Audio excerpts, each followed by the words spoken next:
ṣe rí nìyẹn, jọ́ mi yóò dùn, jọ́ mi yóò kan. Gbogbo condition tó bá wà, olówó ni maintain ẹ̀, o ní ni maintain pé wọ́n náà ní sọ pé wáyé asán. Al-yawmu yawmani, wọ́n ní méjì lọ́jọ́ ayé. Al-yawmu yawmani, wọ́n ní méjì lọ́jọ́ ayé o. Yawmun laka wa yawmun alayk. Ọjọ́ tí ó jẹ́ ọjọ́ tiẹ̀ bẹ́ẹ̀ pé ohun tó bá wù ọ́ tó bá fẹ́ ló ṣe tí ó sì ṣe. Wa yawmun alayk, ọjọ́ kan wà nínú ọjọ́ ayé, ó gbé ṣùgbọ́n kò ní dórí. Ó lè ṣùgbọ́n ò ní ba. Kò sọ pé Ọlọ́run ṣèkà fún ọ méjì náà lọ́jọ́ ayé. Ó ṣe nǹkan jọ míì, ó rò pé ọ̀dọ́ máa ṣe jù. Ó sì ṣe nǹkan míì kò ní yọrí, ó wá máa wò pé mo ṣe mistake sí. Ó ṣe mistake, Ọlọ́run nìkan lọ́rọ̀ rẹ̀ perfect. Gbogbo àwa yòókù á maintain ẹ̀. Tásìkò òjò bá dé tó ń lówó, tásìkò ìgbẹ̀lẹ̀ náà bá dé tí nǹkan garo fún ẹ. Ó maintain the situation. Ọ̀pọ̀lọpọ̀ èèyàn ọmọ nǹkan maintain mọ́. Ẹlòmíì ọmọ ẹwà maintain. Ẹlòmíì ọmọ ahọ́n rẹ̀ maintain. Ẹlòmíì ọmọ ìhùwàsí kọ̀ọ̀mọ̀ àwọn èèyàn maintain. Kọ̀ọ̀mọ̀ bí yẹn ti bá ọ̀rẹ́ lò. Oṣooṣù ní pààrọ̀ ọ̀rẹ́ lágbájá bọ́yọ̀ pàtìjà. Àmì ìdókò ẹjọ́ rẹ̀ ti pọ̀ jù lóde mi ọláìkẹ́. Tọ̀hún yẹn kọ́ ní ilé ẹ̀mọ́ ó ti dọ̀tí jù. Dọ̀tí. Wọ́n lẹ́ni tọ̀hún kọ́ ní ìjọ máa ṣe bí èbó aláfíjú òsì yọ máa tẹ̀lé sọ́. Gbogbo yẹn náà lọ bá jà. O ní láti mọ̀ bí yẹn ti maintain.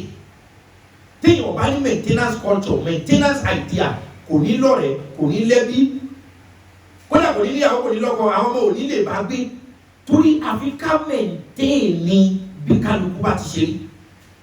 Mo sì jẹ́ ká mọ̀ wípé even spirituality, ẹ̀mí, ìrìn àjò ẹ̀mí, a máa we maintain our spiritual life. Ọ̀pọ̀lọpọ̀ ẹlòmíì la fún ní ẹ̀bùn spirituality. They gave so many people different gifts in spiritual realm. Some of us, Allah subhanahu wa ta'ala gave them dream. Even if they just close their eyes like this, one la oríṣiríṣi. So some of us cannot maintain this thing. Ó ti parẹ́, ó ti parun. So maintenance ló wà lórí gbogbo kan. Ló jẹ́ sọ fún yín pé Ọlọ́run gan maintain Èṣù. Tí Ọlọ́run ò bá maintain Ṣẹ̀tánì, Ọlọ́run ju Èṣù lọ gan. Ọlọ́run ju Èṣù lọ débi pé kọ́lọ́run máa control ẹ̀mí kó tó wá fún Èṣù náà lágbára kó máa control ẹ̀mí àwọn èèyàn. Èṣù kéré sọ́lọ̀. Bẹ̀ẹ̀ torí kọ́lọ́run kan maintain ẹ̀ pé káyé ó lè dùn. Ọ̀nà ṣe kankan. Èṣù ní ọ̀ maintain ara tiẹ̀. Ọlọ́run ló fún Ṣẹ̀tánì ní agbára ìbéèrè. Kúwàtú sùúrà. Agbára àbéèrè.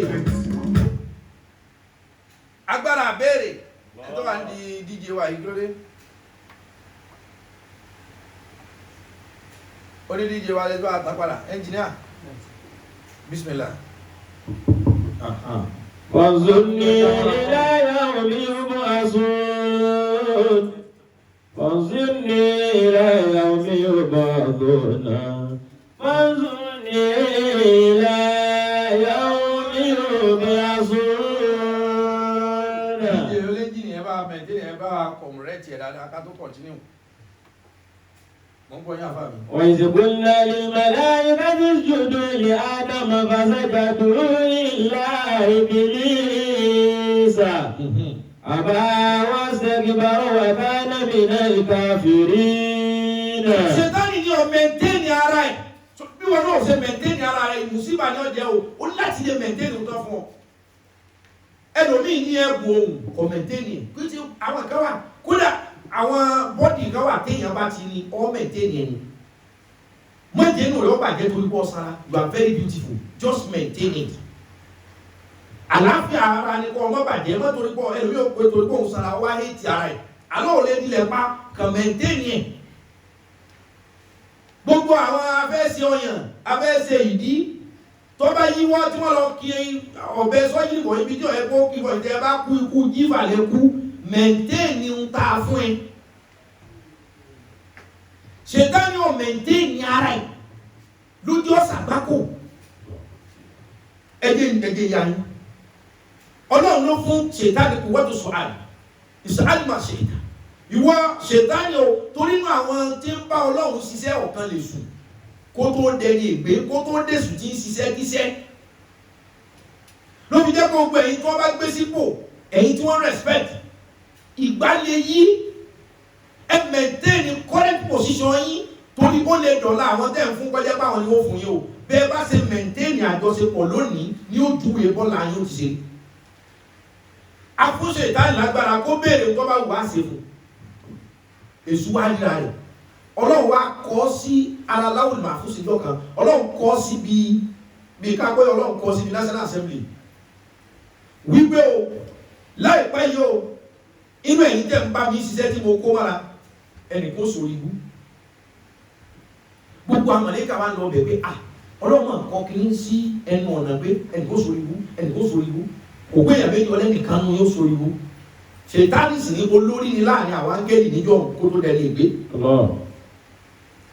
ṣètánì bá àwọn àmàlẹ́kà máa bẹ̀ Ọlọ́run mọ́lẹ̀ ẹnì kó sórí ibú ṣètánì bá tó gbọ́ bẹ́ẹ̀ bọ̀ Ọlọ́run fún mi láti ẹni béèrè nǹkan bá wù mí Ọlọ́run èèyàn kó sórí ibú ọ̀dà ìwọ ò ní sórí ibú ìwọ ò ní sórí ibú ìwọ ò ní sórí ibú èmi ò ní sórí ibú ẹ̀yin ò ní sórí ibú ìwọ náà ò ní sórí ibú ìwọ náà ò ní sórí ibú à ní sórí ibú ṣètánì káàkiri gbogbo àmàlẹ́kà ṣètánì àwọn ìwọ ò ní sórí ibú tiẹ̀ eléyìí náà bá ní ọ̀gá kó ní ṣé kò sórí ibú tọ́lọ̀ nǹkan yìí ẹ̀yin súnmọ́ ṣé kò èso òun lòun ó sì gba ò ní sórí ibú kọ̀sẹ́ tó sórí ibú nu yín ìgbéraga dé kí ṣètánì ọ̀sọ̀ bẹ́ẹ̀ kọ̀ wá jẹ́ ọ̀rán tí sọ wípé èmi náà ò ní ṣe orí ibú Ọlọ́run ìgbéraga àwọn tẹ́lẹ̀ wọn náà lákọ̀ orí ibú fún ṣé pé ọkàn rẹ ti bá ikọ̀ mẹ́ntẹ́nì àárín wa tọ́lọ̀ bẹ́ẹ̀ kí ni ṣé kò èmi náà àjọ sórí ibú ni ẹ̀yin ní kẹ́ ẹ má sórí ibú ẹ̀fẹ̀ mi àti ẹ̀ àríwá lọ sórí ibú ọ̀hún àìní mẹ́ntẹ́nì àwọn mẹ́ntẹ́nì èèyàn ni no matter what ó ṣe ń kọ gàjọ ẹni lọ́rùn kó kéré sẹ́ni yẹn ọ́ mẹ́ntẹ́nì pé àmọ́ bọ́lá ó ti rí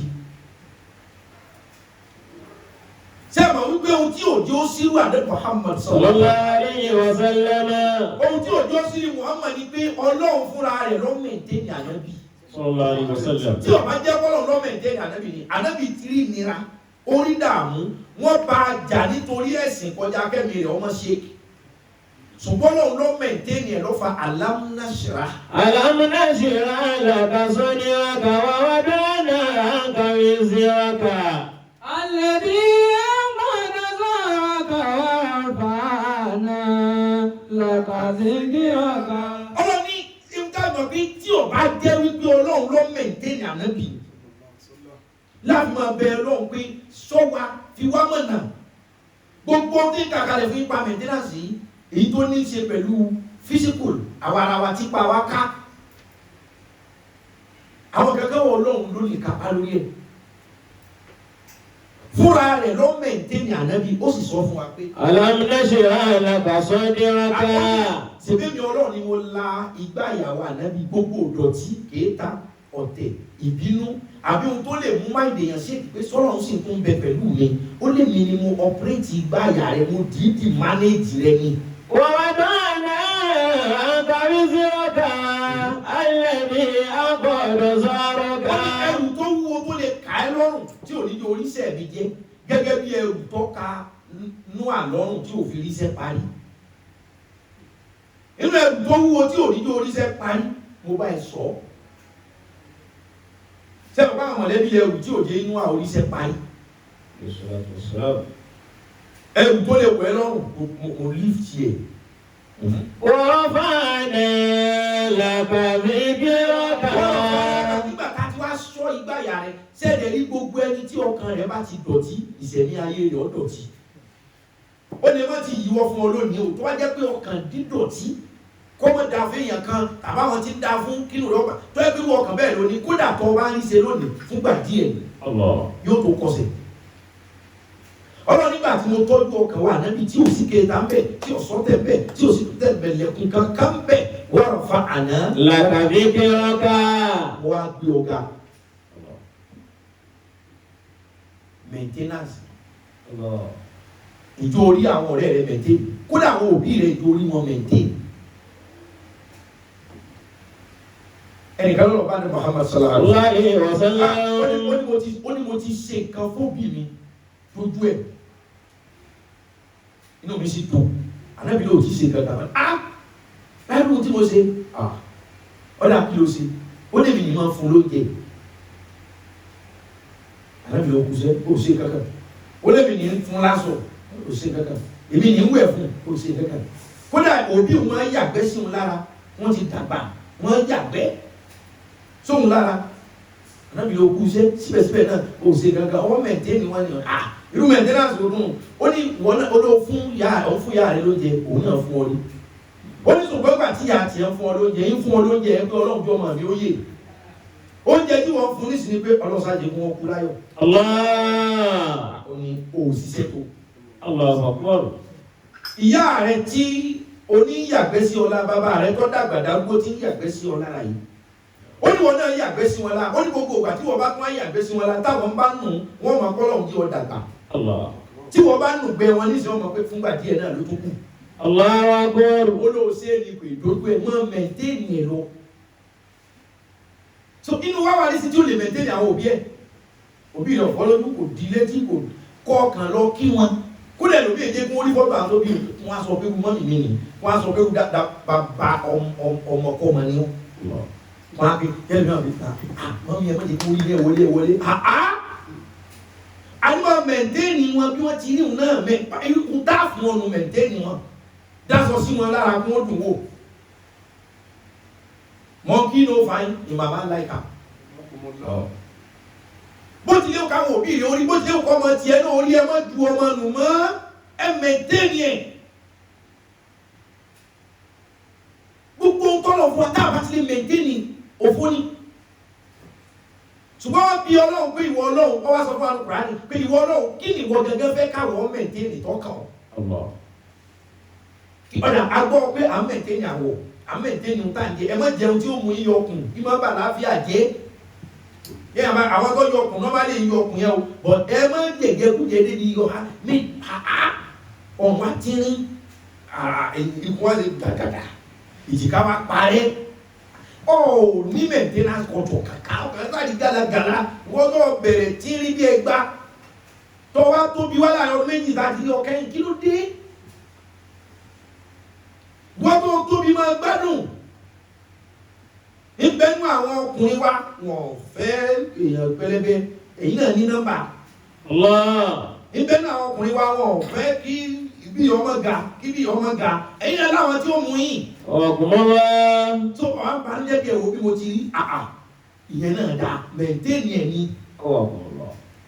wọ́n ní wọ́n lọ́wọ́ kí ni tó kún wọ́n lójú gangan tó fẹ́ ká mẹ́ntẹ́ẹ̀nì tí ó dọ́dọ̀ rẹ̀ olóòtú nǹkan méjì sí mẹ́ta àkọ́kọ́ bẹ̀ wọ́n ní hali adullukum ala tijara. hali adullukum ala tijarati tunjikum min azabin alim tu'minuna billahi wa rasulihi wa tujahiduna fi sabilillahi bi amwalikum wa anfusikum dhalikum khayrun lakum.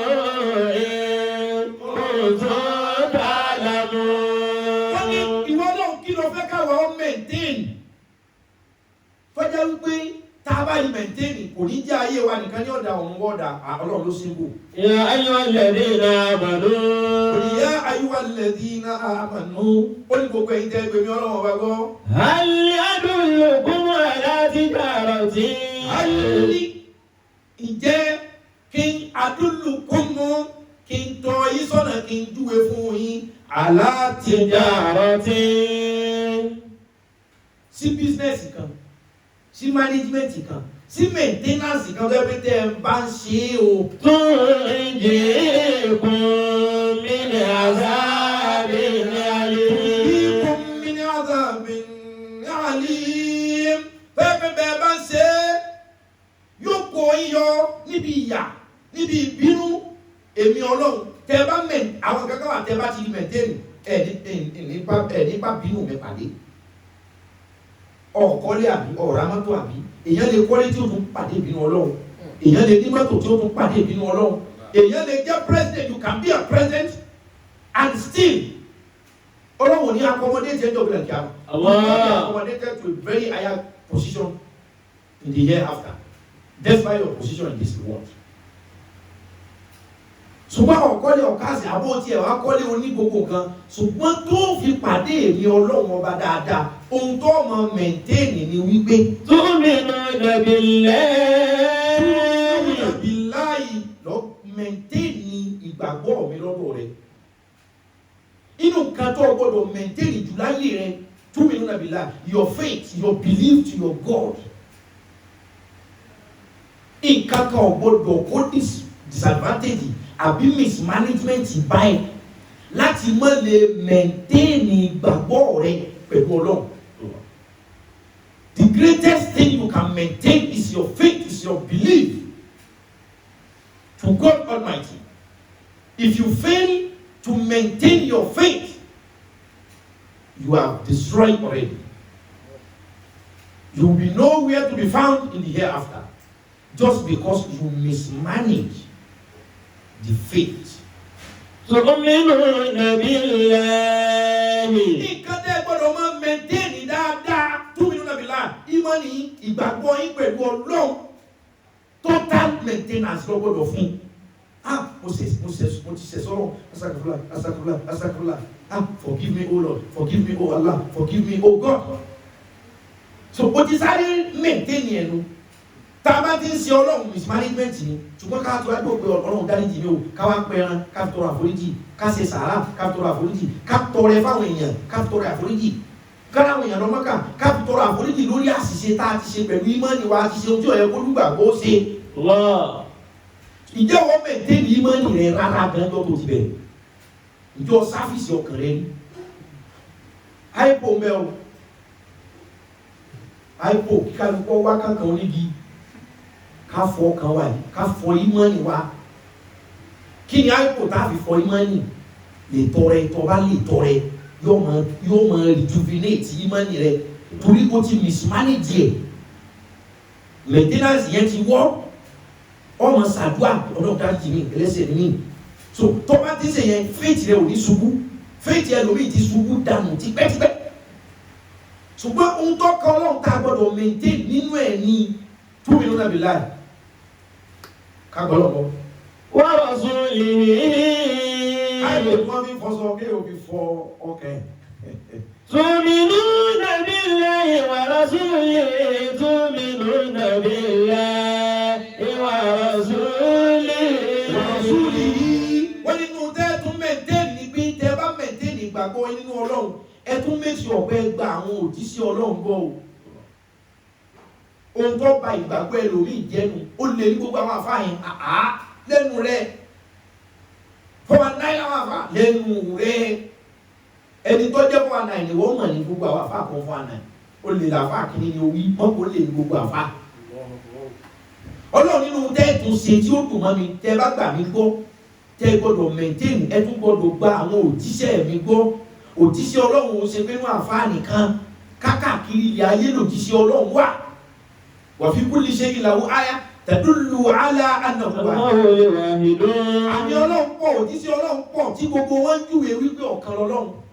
Gbogbo ibikíbi tí iṣẹ́ Ọlọ́run bá ti yọ gba iṣẹ́ mi gbọ́ gba òjíṣẹ́ mi gbọ́ gba ẹni tí mo bá rán níṣẹ́ gbọ́ àti irúṣẹ́ tí mo bá rán.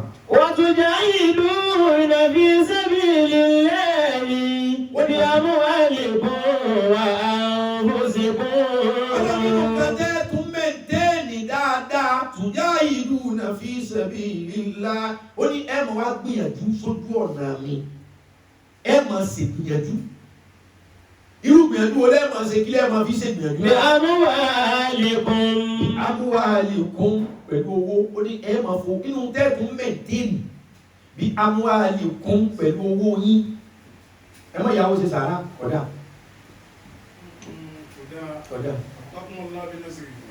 ẹ má yàwó lọ mọ́kà ọ̀dà ẹ má yàwó lọ múra ọ̀dà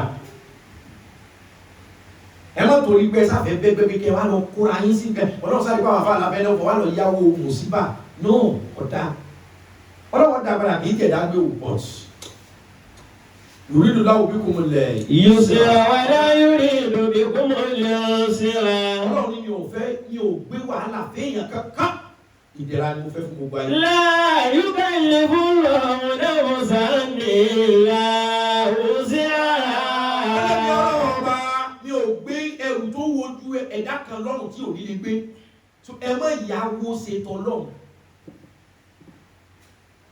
Ọlọ́run láníyàn tó àwọn òbí bẹ́ẹ̀ ní ọkàn fẹ́ gbéra tó bá jẹ́ pé torí Ọlọ́run la fi ń ṣe ní àìmọye nǹkan kárí ní tẹ́lómi ń ṣe ní ipa rẹ̀ ọ̀ka ẹ mẹ̀ntẹ́ẹ̀nì natural position yín Ọlọ́run òróró Ọlọ́run nínú tẹ́ẹ̀mọ bí ń ṣe gbìyànjú tẹ́ gbọ́dọ̀ tún mẹ̀ntẹ́ẹ̀nì tẹ́ fi rójú rẹ̀ mi Ọlọ́run ọba dáadáa ni pé bí amwalikum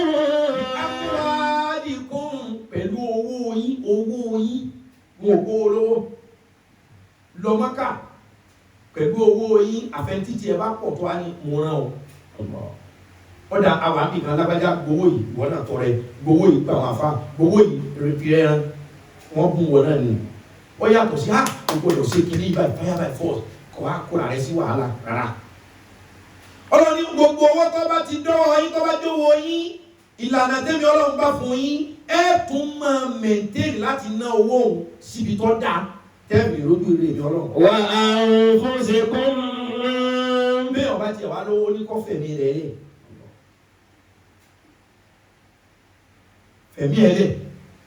fẹ̀mí ẹ̀ lẹ̀ òkè pé kọ́ ọ lọ kú tó bá gbọ́ pé àwọn ni wọ́n ṣiṣẹ́ Ọlọ́run bì kan wọ́n fẹ́ lọ bì kan kò sẹ́ni tó wọn mọ́tò wa ẹ̀ mọ́ wọ́n ni màá drive yín lọ́fẹ̀ẹ́ wọ́n ni wọ́n kọ́ mọ́sálásí kan wọ́n ni wọ́n ń ṣe kíní kan màá help yín kò save níwọ̀ nìkan so ẹ̀mí ìwọ náà fi ṣètò ọ̀rọ̀ ó nínú nǹkan tẹ́ maintain bọ́kẹ̀mí Ọlọ́run yẹn tó ń gbé. Zalikum khairun lakum in kuntum ta'lamuna tu'minuna billahi wa rasulihi wa tujahiduna fi sabilillahi bi amwalikum wa anfusikum zalikum khairun lakum in kuntum ta'lamun. Ṣé nínú kan tí o gbọ́dọ̀ yín gẹ́ mú ọmọ ẹ̀dá Ànábì Ádámù lọ́wọ́ ìgbàgbọ́ rẹ o gbọ́dọ̀ maintain it no matter what. Ẹ gbọ́ no matter what. Inú tó gbọ́dọ̀ tí maintenance rẹ o gbọ́dọ̀ tí oil rẹ o gbọ́dọ̀ bàjẹ́ tí táyà rẹ o gbọ́dọ̀ dò. Ìgbàgbọ́ rẹ your faith ìgbàgbọ́ rẹ sọ́lọ́run nǹkan kan ò gbọ́dọ̀ sí.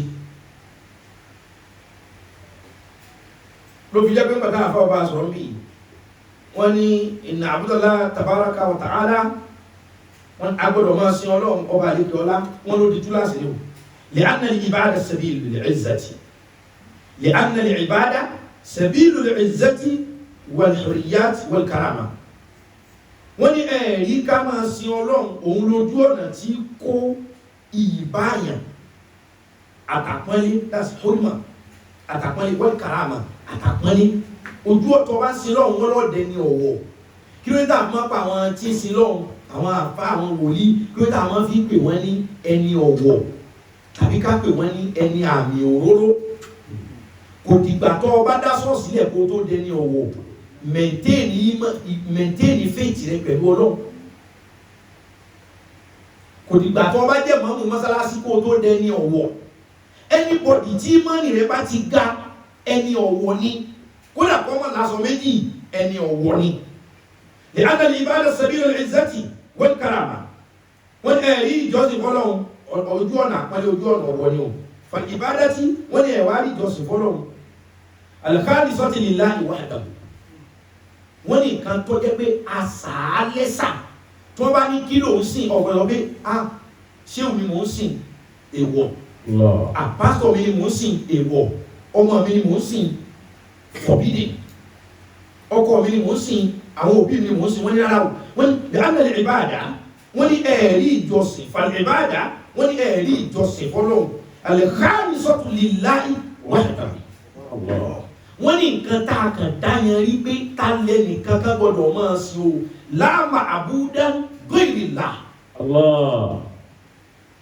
kò gbọ́dọ̀ sẹ́nìkan tá a pín òun lọ́wọ́ ti kásìn yàtọ̀ sọ̀rọ̀ so inú kan tí gbogbo a gbọ́dọ̀ maintain gẹ́gẹ́ bí èèyàn ohun tó ga jù tá a gbọ́dọ̀ maintain gẹ́gẹ́ bí èèyàn òun ni ìmọ̀ wa òun ni faith wa táàrin wa àtọ́lọ́hun tó o bá ti maintain kò sí nǹkan tó o fẹ́ láyé tó lù àyàn ní fún ẹ̀dọ́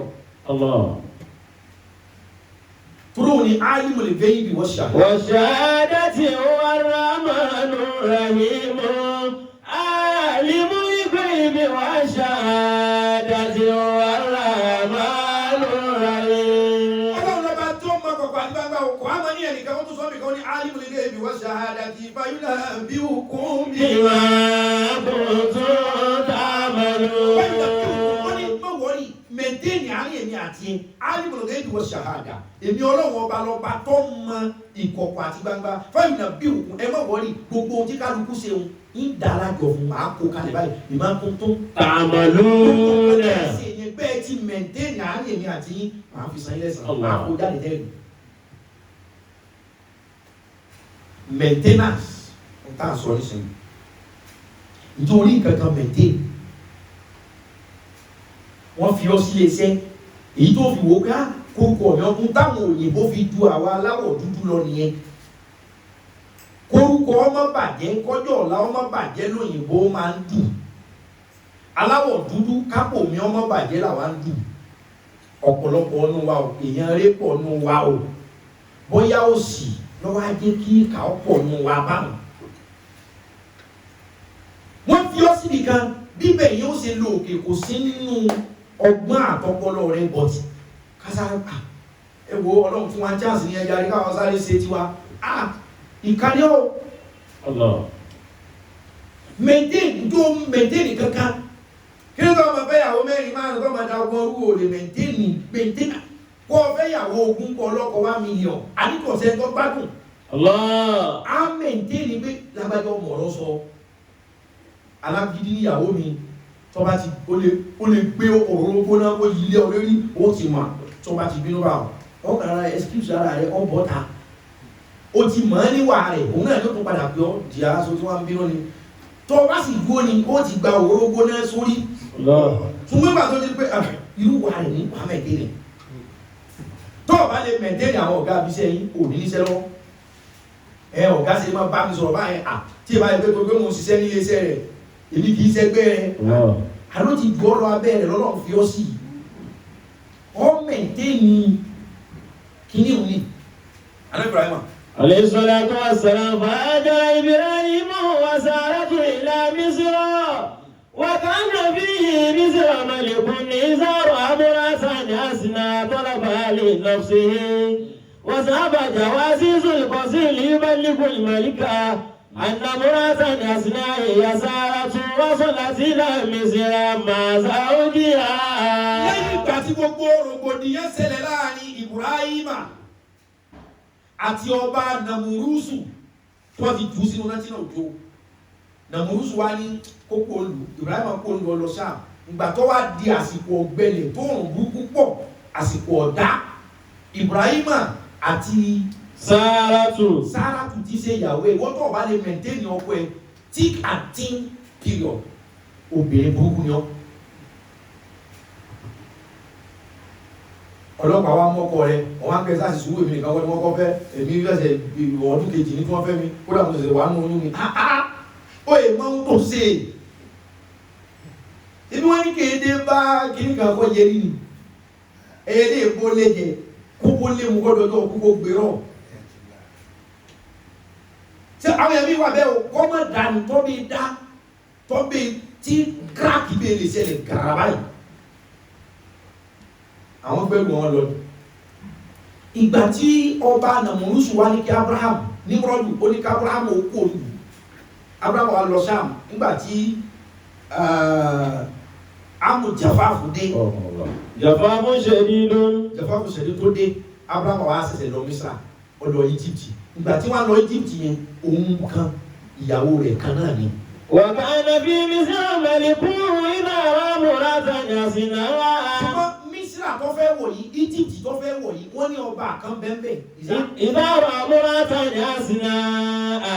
Tó bẹ́ẹ̀ rí obìnrin tó dáa. Talaba li nafsihi.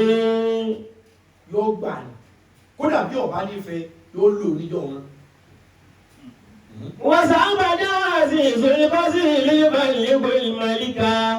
Mísírà Egypt sì jẹ́lu kan tó làjú ti bẹ̀rẹ̀ láyé Egypt jẹ́lu kan tí wọ́n kọ́kọ́ bẹ̀rẹ̀ ibodè bọ́dà port of entry. Egypt wà nù ìlú tó dálẹ̀ lérí ayé ká ní port of entry kò tó wọ̀ lu wa kí lórúkọ rẹ̀ kí ló fẹ́ wá ṣe ìlú wo ló ti ń bọ̀ wọ́n ṣàkọọ́lẹ̀ rẹ̀ níjọ́ náà. وذهب جواسيس القصر ليبلغ الملك أن امرأة حسناء يسارته يسارته. wọ́n níbi táwọn gbà wọ̀lú òkè òkè ní sí.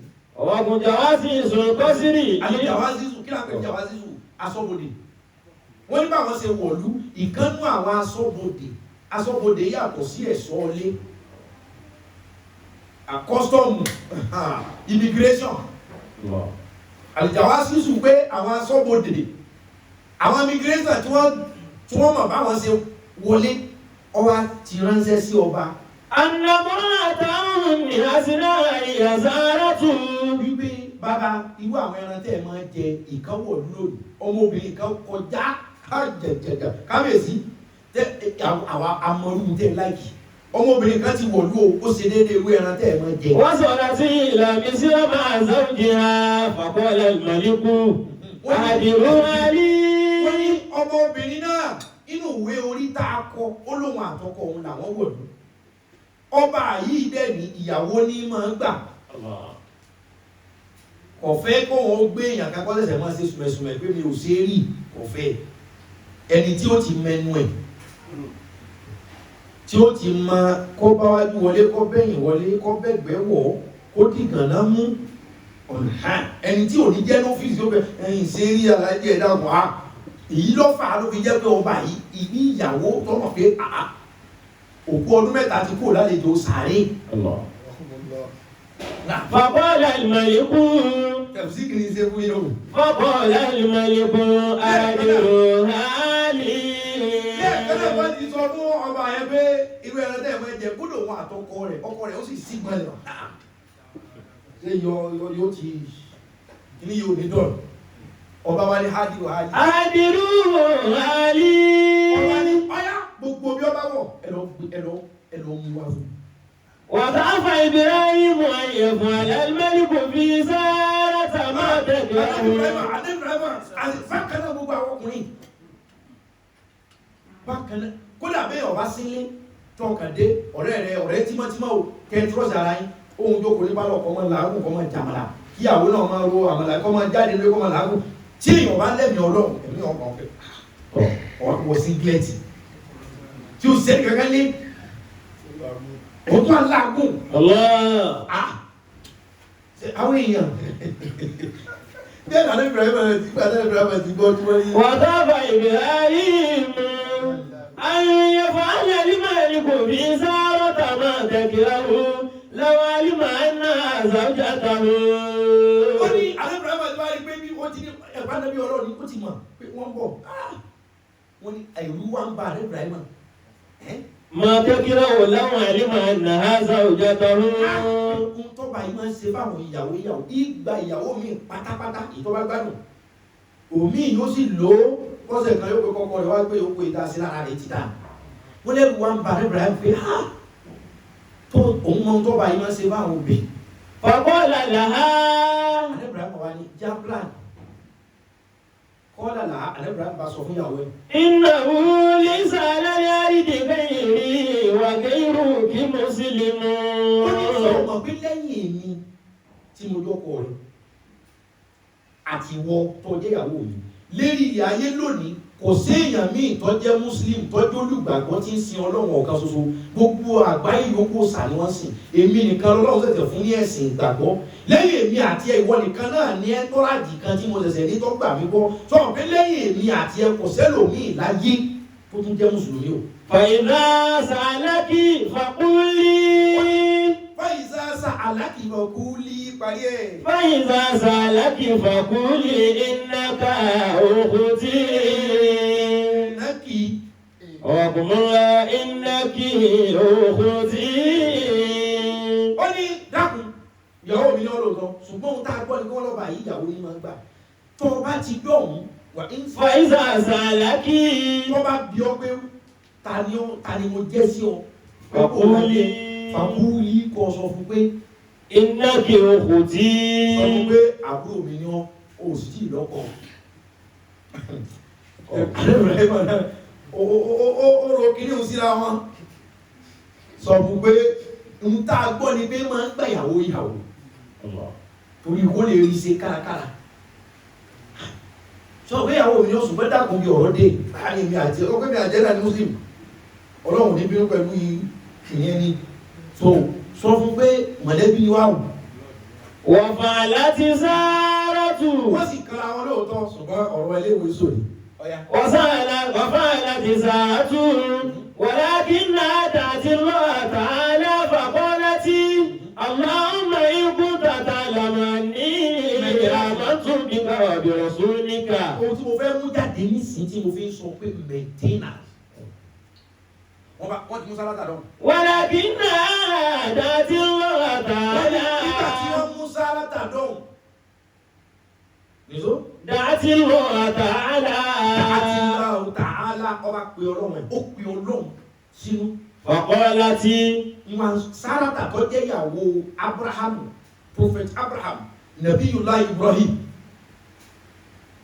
Ìyàwó rẹ̀ sálátà bá pe Ọlọ́run. She called unto God Almighty. Allahumma. Ó ní wọ̀ lọ. In kunta ta'lamu anni amantu bika.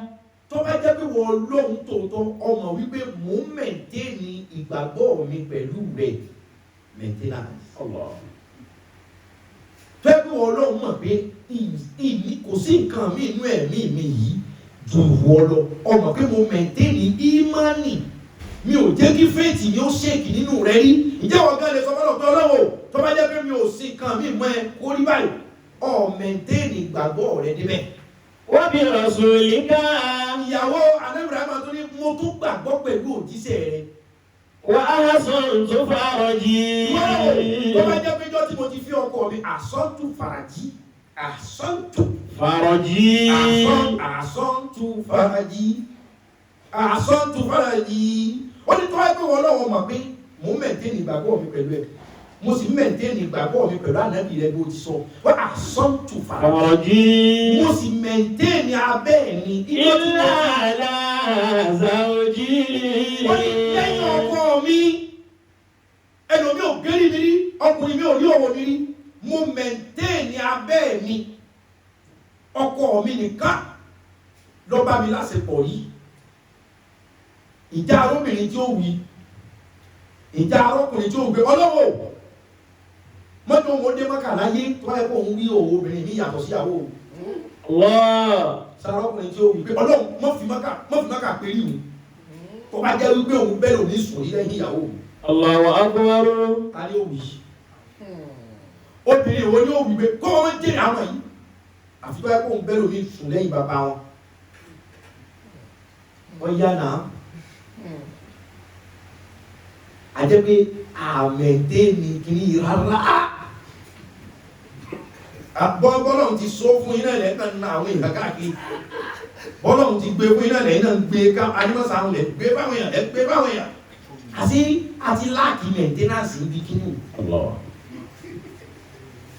Ìyàwó ní Ibrahim tó mẹ̀ntẹ́nì ẹ̀ ó jẹ́ kọ́kàn lọ́ba ó ní Ọlọ́run tó bá jẹ́ wípé ẹlòmíì mọ̀ bá mi sùn ní lẹ́yìn ọkọ mi. Tí mo mẹ̀ntẹ́nì abẹ́ mi fún ahsantu faraji. Tí mo mẹ̀ntẹ́nì abẹ́ mi fọ́kọ mi. Wala tusallitu alayya al-kafira. Nǹkan tí ọba ìbẹ́ ṣe yìí kò gbọdọ̀ rí ṣe. Gẹ́ẹ̀tì. Wala tusallitu alayya al-kafira. Ọkọ̀ yẹ pé mo mẹ̀ntẹ́nì ohun tó ní á mẹ̀ntẹ́nì tí ọkùnrin yọ wá kàwọ́ bẹ̀ tí ó dání sẹ́rú. Tó bá jẹ́ pé mo mẹ̀ntẹ́nì tó ní kémi ọ mẹ̀ntẹ́nì ọ̀ gbọdọ̀ bá fún ọ gbọdọ̀ rí ṣe wọ́n ti mú wọnú yàrá nú. So tó bá ti lè maintain àkàkà pẹ̀lú Ọlọ́run, God Almighty will speak for you and he will definitely speak against your enemy.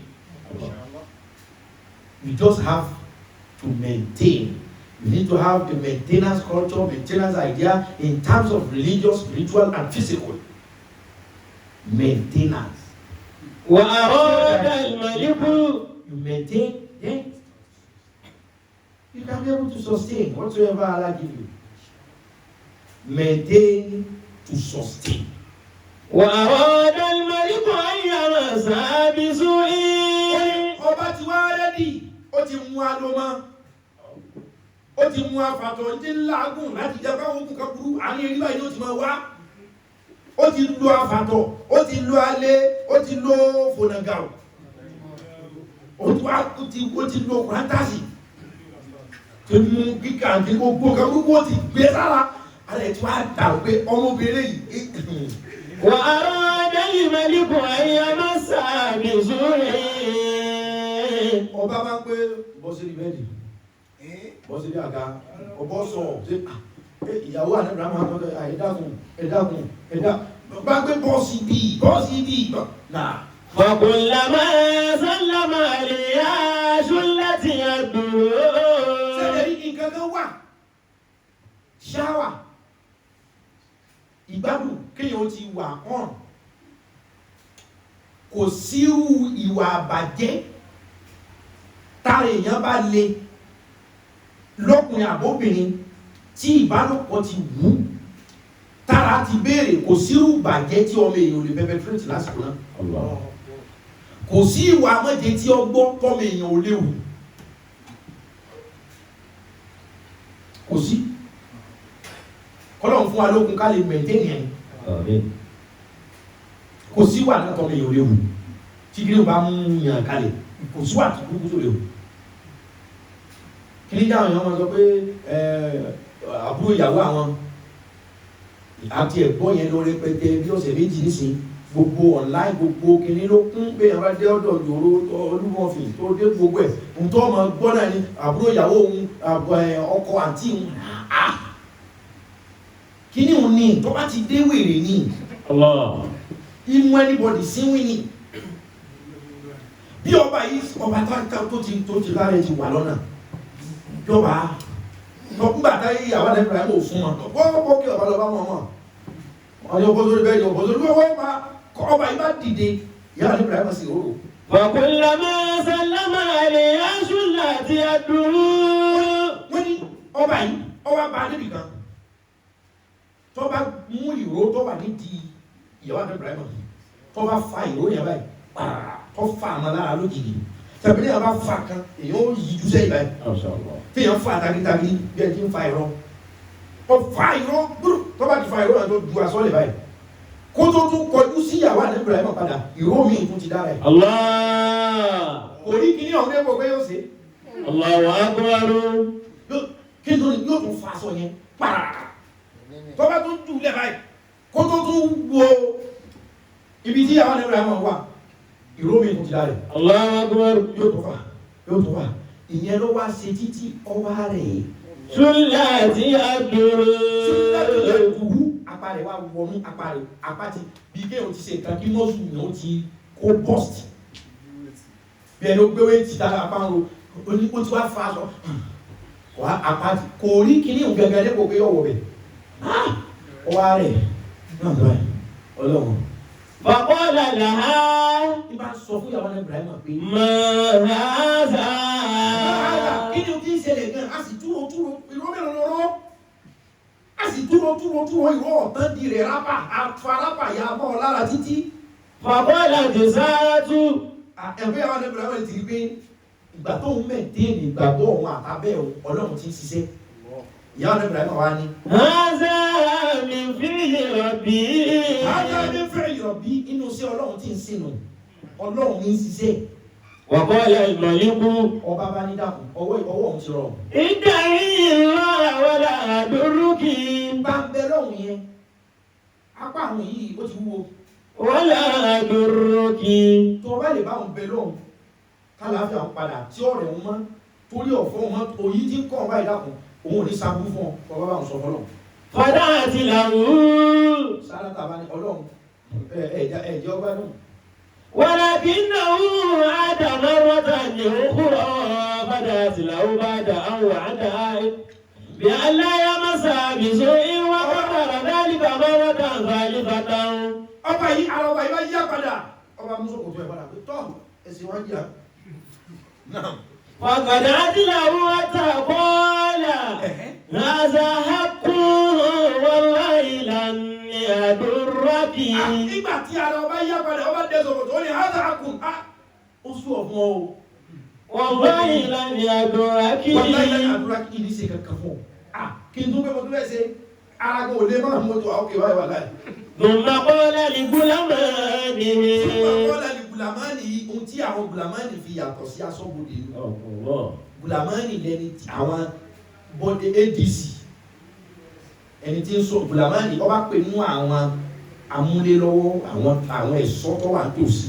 Hal ji'tum li bimra'atin aw bi shaytanatin. Obìnrin lẹ mú wá ní àbálìjànú. Ìlú wọn kí kábíyèsí ẹgbàdùn àwọn ẹwọn torí bọ́ọ̀ gbádùn ó lè ní gbádùn kí ni ló máa gbádùn àwọn ìgbà tẹ̀sí ní sóbìnrin ní àbálìjà òkú wọ́n yóò kan lẹ kọ́kànlẹ̀ kòkòkè ó yíwọ́.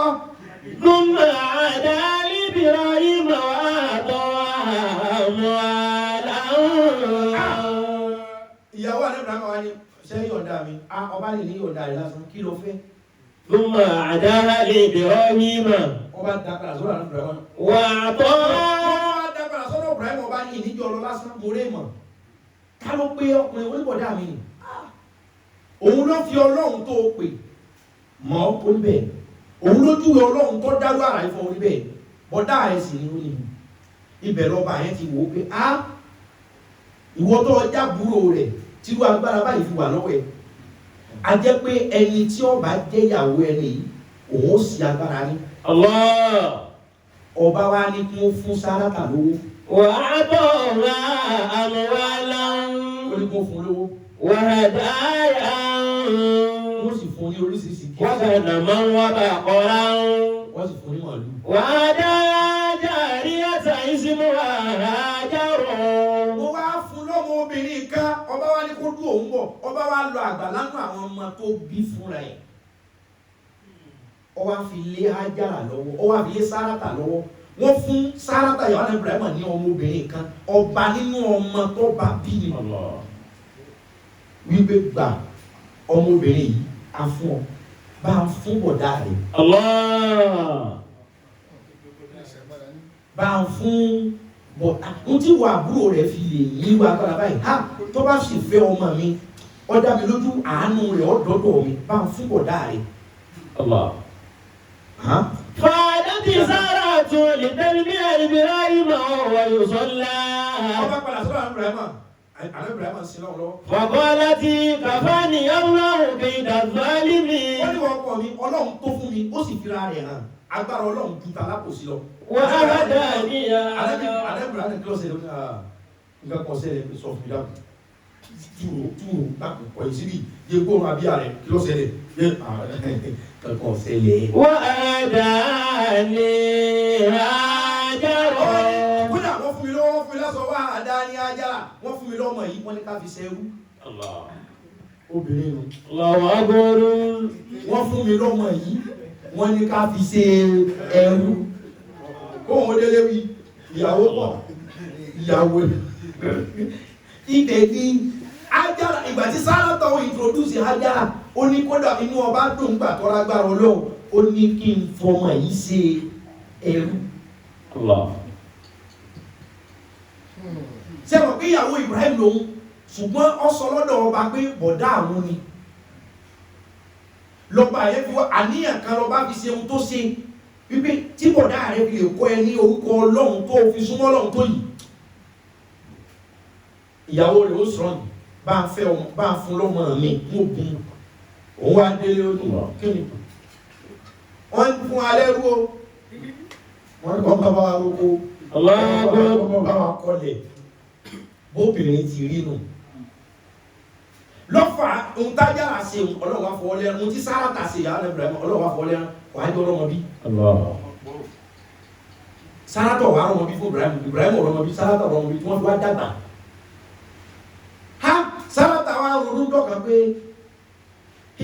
ọkọ mi ọ̀bẹ́ nìkan ṣàṣepọ̀ rí èmi náà ọ̀bẹ́ nìkan ṣàṣepọ̀ rí ọmọbìnrin wọ́n sì ní kí n fún kó fi ṣèyàwó ni àbí jẹ́ ó tíráyọ̀ ọmọ yìí wò ní kọ́ mọ́ba àkọ́ àkóónú ní Sárátà yàwó alẹ́ Ibrahim sí wa sọ pé dáàdì wa àbẹ́ tíráyọ̀ ọmọ ẹrú yìí wò ni àbẹ́ bá a ṣe wò bóyá Ọlọ́run ti ẹ̀ ṣe é mọ̀ pé ìyàwó náà ni wọ́n fún tẹ́lẹ̀ Ibrahim máa bẹ ìwọ ló ní iṣẹ́ o ìwọ ìkéde kó wù mí o kódà bọ́ máa yẹn tí máa rìn ní pálọ̀ kí èmi ewu ọ̀dọ́ ẹ̀ mi ò èmi fẹ́ ohun dídé wájú dẹjọ́ o dídé yìí dasọ̀ kọ́ máa pe ọkọ mi ìpè ẹ̀ẹ̀kan tí Ibrahim ṣe báyìí olóyún lọ́ba bímọ ló fi bí Ànábì Ismail. Alayhi salatu wassalamu. Sárátà náà wá ṣẹ̀ṣẹ̀ lóyún òun wá ṣẹ̀ bí Ísákà orí ọmọ ní ọmọ wáyé tí Yorùbá ń wí nù. Lọ́fọ̀ àtàwọn kan bá sọ pé ọmọ ẹrú ni Ànábì Ismaila ọmọ ẹrú kọ́ ọmọ ọba ṣùgbọ́n èdè obìnrin ni Sárátà fi sọ lé wípé wọ́n fún wa lẹ́rú ọ̀sọ́ pé wọ́n fún ayàwó táwọn kan bá yọ pé ọmọ ẹrú ni Ànábì Ismaila ẹrú ló bí kí wọ́n tó di pé ẹrú ọmọ ọba ni.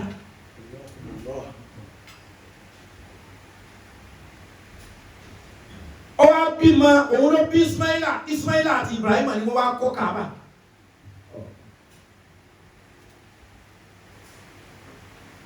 Lànà Ibrahim fi ní ọlọ́pọ̀ dúpẹ́ fún ọ, wàhábà ní mílẹ̀ ìkìbárì. Tó jogún fún òun gbà tó òun dàgbà lọ́sẹ̀ jogún Ismaila àti Isaka fún òun dúpẹ́ fún ọ. Kí ni mo fẹ́ mú yọ bẹ́ẹ̀ kọ́rọ̀ ọmọ gbèmí lọ púpọ̀ ní maintenance. Ẹgbẹ́ ọ̀tá àti ìdìnnà maintenance kéèyàn lè maintain nǹkan. Ṣé ọ̀pọ̀ pé torí pé ìyàwó ní Ibrahim maintain ní faith yẹ pẹ̀lú Ọlọ́run one. Ó dẹ̀ maintain ní fáìlù abẹ́rẹ́ ọkọ rẹ̀ nìkan ní sílẹ̀kùn fún òsì bẹ́ẹ̀ lómi. Ó jẹ́ ó lè fi búra, ó jẹ́ ó lè fi gbàdúrà. Ǹjẹ́ wọ́n ní ohun tó maintain tó lè sọ fọ́lọ́ sí Ọlọ́run tí ẹ̀ wọlá pé mi ò bínú sáwọn òbí mi rí. Wọ́n náà pé mi ò sọ pé káwọn òbí mi shut up rí. Wọ́n náà pé mi ò jí nǹkan gbé rí. Wọ́n náà pé sọ ìjọ oníhùntọ́ maintain tọ́kànlẹ́ balẹ̀ tó lè sọ pé tí ẹ̀ wọ́n náà báyìí maintenance. Ilẹ̀ maintain. Alimul ghaibi wa shahada huwa rahman. Alimul ghaibi wa shahadati fayunabbi'ukum bima kuntum ta'maluna. Take money so as you want now. Alimul ghaibi wa shahadati huwa rahmanur rahim. Tu'minuna billahi wa rasulihi wa tujahiduna fi sabilillahi wa tujahiduna fi sabilillahi bi amwalikum wa anfusikum. Dhalikum khayrun lakum kuntum ta'lamun. Arákùnrin kan bẹ láyé Ànábì wa Muhammad Sallallahu alayhi wa sallam.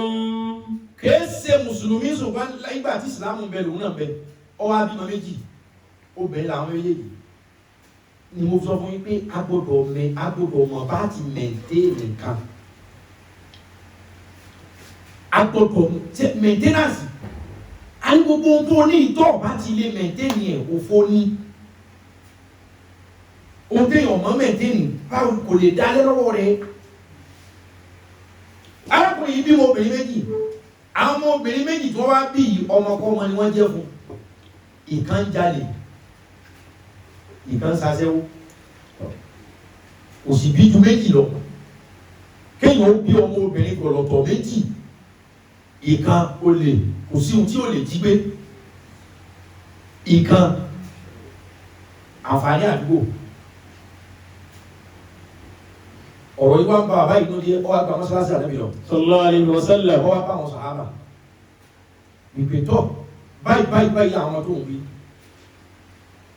Àkọ́kọ́ bẹ̀ ní pé sọ gba ẹ̀sìn tó bá gbẹ̀sìn táwọn ọmọ rẹ̀ gbẹ̀sìn àwọn bá ti ṣe wọ́n ó ló wọ́n gbẹ̀sìn àwọn ọmọ wọn ó sì gbẹ̀sìn wọ́n bá fún ní Islam wọ́n fún àwọn ọmọ rẹ̀ ní Islam wọ́n bá ní tọ̀ sọ yọ̀ǹda ọmọ yìí tó bá yọ̀ǹda wọn ò ní jalè mọ́ tó bá sì yọ̀ǹda wọn ò ní oníṣìí náà ò ní ṣe mọ́ ó yọ̀ǹda wọ́n bá pe Abdulrahman ibn Auf radiyallahu anhu. Abdulrahman ibn Auf olówó lòun ó ní owó gan èyí tí ń jalè wọ́n so yìí ẹ̀rọ ẹni mẹ̀ntẹ́nì ní ọmọ tí èrò wà fi kó gbé wọ́n fẹ́ fún olówó Abdulrahman ibn Auf radiyallahu ta'ala anhu.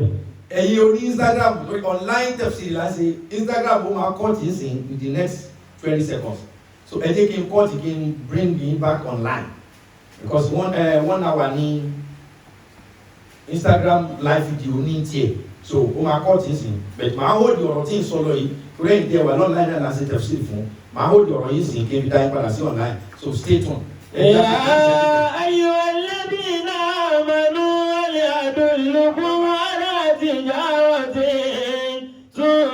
تنجيكم من عذاب أليم تؤمنون بالله ورسوله وتجاهدون في سبيل الله وتجاهدون في سبيل الله بأموالكم وأنفسكم ذلكم خير لكم إن كنتم تعلمون يا أيها الذين آمنوا هل أدلكم على تجارة تنجيكم من عذاب أليم تؤمنون بالله ورسوله وتجاهدون في سبيل الله بأموالكم وأنفسكم ذلكم خير لكم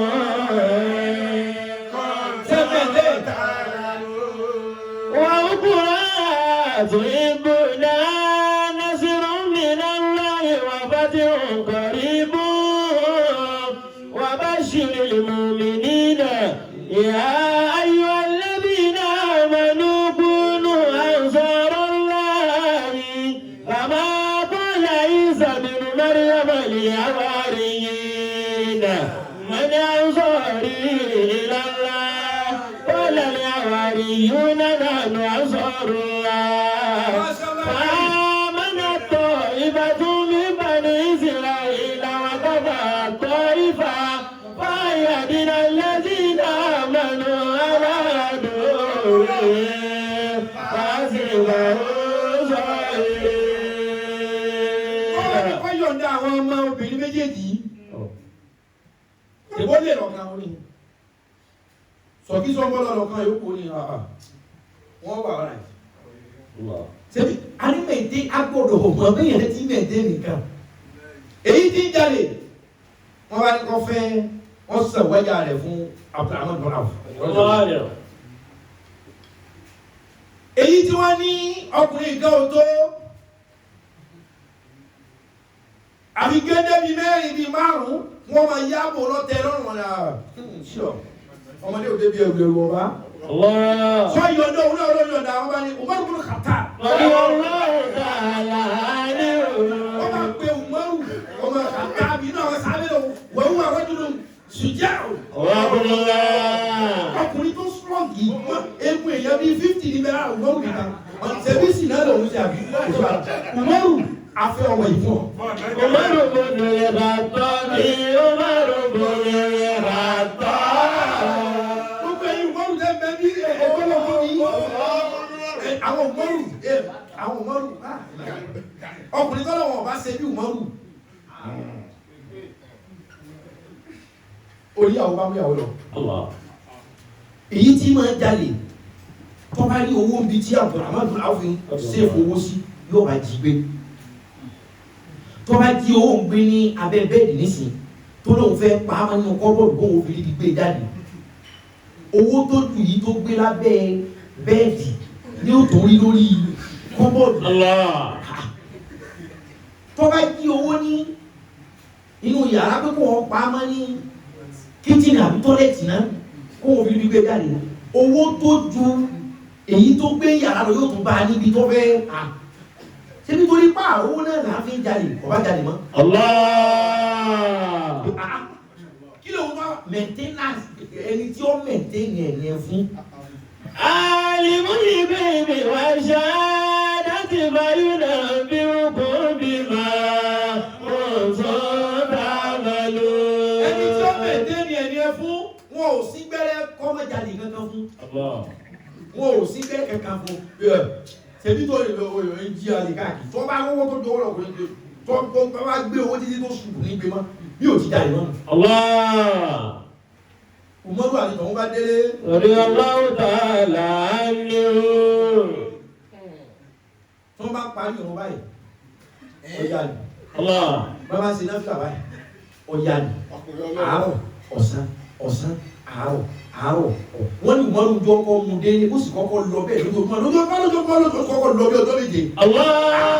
Ìjọba pé kí ni yìí táwọn ẹ bá pa àwọn